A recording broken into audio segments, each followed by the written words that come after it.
la patience en nous. Produire la patience en nous pour nous amener à devenir spirituellement matures. Produire la patience en nous. Dieu permet les épreuves dans notre vie, c'est pour produire la patience en nous. Amen. Amen. Je dis, Jacques 1,4 dit ceci. Mais pour que vous parveniez à une pleine maturité spirituelle, il faut que le prêtre achève son œuvre sans que votre conscience se lâche et que votre patience se manifeste dans toute votre conduite et s'accompagne d'actes parfaits. Ainsi, vous serez plein de force, vous parviendrez au but, vous deviendrez irréprochable et il ne vous manquera de rien. Sachez que le prêtre de votre foi produit la patience. L'épreuve de votre foi produit la patience. Pourquoi Dieu permet-il les épreuves? Comment la patience peut nous arriver? Bien-aimé, tu peux te voir en train de demander quelque chose à Dieu pour que Dieu, j'ai tel problème qui me dérange. Seigneur, tu commences à prier. Plus tu vas prier, plus tu es dans la présence de Dieu, plus tu pries, tu vas voir que tu commences à attendre. Quand tu attends la promesse, l'accomplissement de la promesse de Dieu, ça manifeste en vous la patience. Tu n'étais pas patient dans la vie, mais Dieu peut permettre que tu puisses traverser par les épreuves. Les épreuves vont t'amener à développer la patience en toi. Parce que quand tu pries, tu vas attendre que Dieu puisse te répondre. Que la solution à tes problèmes ne viendront pas de toi, mais la solution à tes problèmes viendront de Dieu. Or, comme c'est Dieu qui décide, je ne peux qu'attendre la volonté de Dieu. Donc, Dieu peut permettre les épreuves, que les épreuves puissent nous amener à développer la patience en nous. Parce qu'un chrétien doit avoir la patience d'attendre l'accomplissement de la volonté de Dieu. Lorsqu'on n'a pas la patience dans la vie, on fera beaucoup d'erreurs dans la vie. Le manque de patience, bien aimé, a conduit beaucoup de gens à commettre des erreurs irréparables dans leur vie par manque de patience. Mais lorsque, bien aimé, Dieu permet qu'un chrétien, un enfant de Dieu qui a atteint la maturité, c'est quelqu'un qui est patient. Ce n'est plus quelqu'un qui s'agite pour n'importe quoi. C'est quelqu'un qui a développé la patience en lui. C'est quelqu'un, bien aimé, qui est là. Plus il est dans la présence de Dieu, plus il a traversé des choses dans sa vie, c'est quelqu'un qui est patient. N'avez jamais vous vu que quelqu'un qui a connu beaucoup de problèmes dans sa vie, lorsque le problème arrive, il ne s'agite plus. Il ne s'agite plus. Pourquoi? Parce qu'il dit, Dieu, je connais ce Dieu-là. J'étais malade avec mon enfant. J'avais invoqué ce Dieu-là. Il m'avait répondu. En 2007, j'avais un tel problème. J'avais invoqué ce Dieu-là. Il m'avait répondu. Je sais, lorsqu'on attend la volonté de Dieu, on sera toujours rayonnant de joie. La patience arrive. Beaucoup de gens n'ont pas de patience. C'est ça qui fait qu'ils prient. Premier jour, deuxième jour, ils gênent. Ils trouvent qu'il n'y a pas de solution. Ils commencent à créer le plan B. Trouver leur propre solution au problème. C'est là que les erreurs arrivent. C'est là que Dieu nous confond. Lorsque Dieu te dit attends, attends. Amen. Amen. Bien aimé, ça a pris 30 ans à Jésus pour accomplir un ministère de 3 ans. Il a attendu pendant 30 ans pour accomplir le ministère de 3 ans. Si tu lis dans ta Bible, tu regardes à quelle période que Dieu avait donné à Abraham la promesse d'être le père de multitudes. Regardez à quel âge qu'Abraham a Isaac. Ça a pris du temps, ce n'est pas du jour au lendemain. Tu vois la patience qu'Abraham avait. Donc c'est cette patience-là, on ne peut que le développer. Non pas en croisant les bras, c'est lorsque tu traverses le problème. Le problème dans la vie, ça nous rend mûrs, ça nous rend matures. On peut se poser des questions, pourquoi tel problème arrive? Dieu permettra des problèmes dans ta vie, parce que Dieu veut te rendre mature. Bien aimé, moi je peux être un enfant. Mes parents peuvent commencer à prier du matin au soir. Seigneur, protège mon fils, qu'il ne puisse pas voir ceci, que ceci ne l'arrive pas. Si Dieu veut m'enseigner quelque chose, même si mes parents prient, je toucherai les fonds. Et là, dans le fond, Dieu aura des choses à m'enseigner pour que quand je sortirai de là, je serai beaucoup plus mature, beaucoup plus mieux. Dieu ne peut pas t'épargner. Plus Dieu t'épargne. Bien aimé, je peux vous donner un exemple. Regardez les enfants qui naissent dans des familles riches où ils ont tout. Ils se réveillent le matin, tout le frigo est rempli, ils ont tout. Et tu peux prendre cet enfant-là lorsqu'il a 11 ans. Tu peux prendre un enfant qui est au village qui a 11 ans. Tu vas trouver que l'enfant qui grandit dans la pauvreté, il a beaucoup plus de maturité qu'un enfant qui grandit ici qui a 11 ans. Pourquoi? Parce que cet enfant-là, dans la souffrance, ça lui a formé. Il est devenu mature. Des fois dans la vie, Dieu permet les épreuves pour nous rendre matures. Sans les épreuves, ça ne peut pas arriver. Amen. Hein? Amen. Voilà le but pour lequel on développe la patience dans la vie. C'est ça que tu entends de fois les gens, quand tu as des problèmes, tu vas exposer à quelqu'un, il te dit Ndeko, Zalakinya, Zambaosa. Tu sais pourquoi il te dit ça? C'est parce que cette personne est déjà passée par l'école de la patience. Il sait attendre les temps de Dieu. Voilà pourquoi il peut te conseiller dans ce sens-là. Mais lorsque tu vas demander un conseil à quelqu'un qui n'est pas passé à l'école des épreuves, cette personne ne connaît pas la patience. Il va t'agiter et il va t'agiter aussi. Mais une personne qui est passée par les épreuves dans la vie, il va te dire Zana Kundima, Zambewana, Suka Suka Salakanini, Asala. Amen. Hein?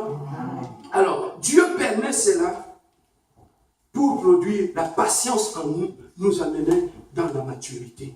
Les maturités nous amènent aussi vers, les épreuves nous amènent aussi vers la maturité spirituelle. La quatrième des choses, pourquoi Dieu permet-il que nous puissions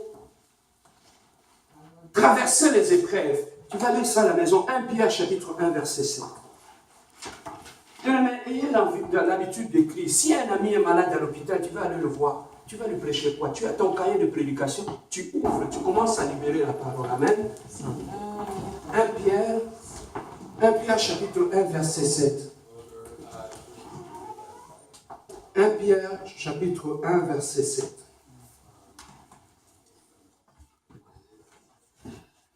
Bien aimé, Dieu permet les épreuves dans notre vie, c'est pour fortifier notre foi.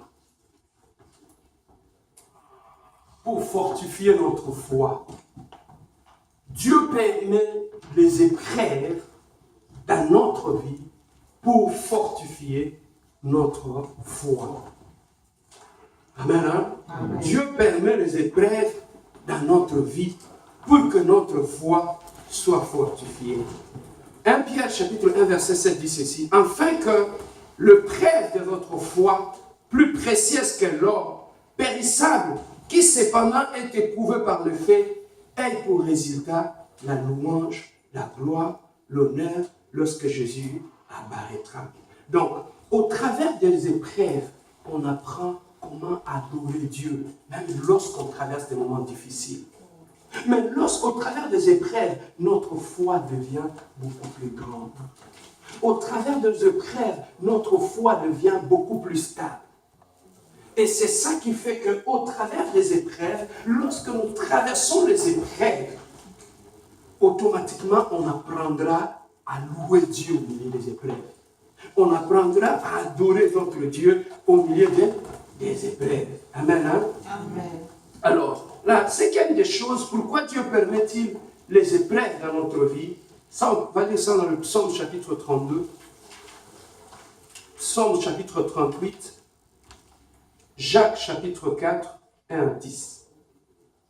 Psaume chapitre 32, psaume chapitre 38 et Jacques chapitre 4, 1 à 10. Pourquoi Dieu permet-il les épreuves? C'est pour nous examiner et nous sanctifier. Dieu permet les épreuves dans notre vie pour nous aider à nous examiner et à nous sanctifier. Les épreuves, bien-aimés, peuvent être une correction de Dieu. Dieu peut permettre que les épreuves arrivent dans ta vie, c'est pour te corriger. Les épreuves, bien-aimés, Dieu peut le permettre. Lorsque nous ne marchons pas loin de la volonté de Dieu, lorsque nous marchons dans le péché, Dieu peut permettre que les épreuves nous arrivent pour nous ramener vers le droit chemin. Ça, c'est ce qui est arrivé en Israël. Lorsque Israël, bien aimé, à chaque fois allait loin de Dieu, Dieu permettait qu'un autre peuple puisse prendre le dessus sur Israël. Hein? Oui. Alors, pourquoi Dieu permettait cela? C'est pour ramener Israël sur le droit chemin. Donc, lorsqu'il y a tellement d'épreuves qui arrivent dans ta vie, la première question que tu dois te poser, tu dois commencer par t'examiner toi-même. Examiner ton cœur. Donc, les épreuves peuvent nous aider à examiner notre cœur, à examiner notre vie, à savoir si nous sommes loin de Dieu ou pas. Parce que lorsque les épreuves arrivent, la première des choses que tu dois chercher dans ta vie, lorsque tu vois qu'il y a un problème qui sort à gauche, un autre problème à droite, un autre problème devant, derrière, en haut et en bas, lorsque tu sens le problème venir dans tous les sens, tu dois d'abord, la première des choses, te poser la question, Seigneur, est-ce que je suis encore en ordre devant Dieu? Donc avant, le problème c'est quoi? Lorsque le problème nous arrive, on monte en prière, on commence à chasser les démons, on commence à chasser, ah ça c'est un combat, ça c'est un combat. Les épreuves, ce n'est pas toujours le combat, ce n'est pas toujours le diable, mais Dieu peut permettre les épreuves lorsqu'il voit que dans ta vie, tu fais des choses qui ne sont pas bonnes, qui ne sont pas selon la volonté de Dieu. Dieu peut permettre que les choses puissent t'arriver pour te ramener sur le droit chemin. Amen. Hein? Donc, les épreuves dans notre vie, Dieu peut les permettre pour nous corriger, pour nous ramener sur le droit chemin. Amen. Hein? Amen. Alors, si je vivais dans le péché, Dieu peut permettre que les épreuves m'arrivent. Et lorsque, face aux épreuves, ça va me pousser à me sanctifier, à m'humilier devant Dieu et à chercher la volonté de Dieu. Ce n'est pas toujours chasser les démons, chasser ceci, chasser cela. Mais la première des choses, lorsque tu vois qu'il y a beaucoup de problèmes qui arrivent tout le temps dans ta vie, commence par examiner ton cœur. Amen. Hein? Amen. Les épreuves peuvent corriger. Ça, tu peux lire ça aussi dans Hébreux chapitre 12, 1 à 6.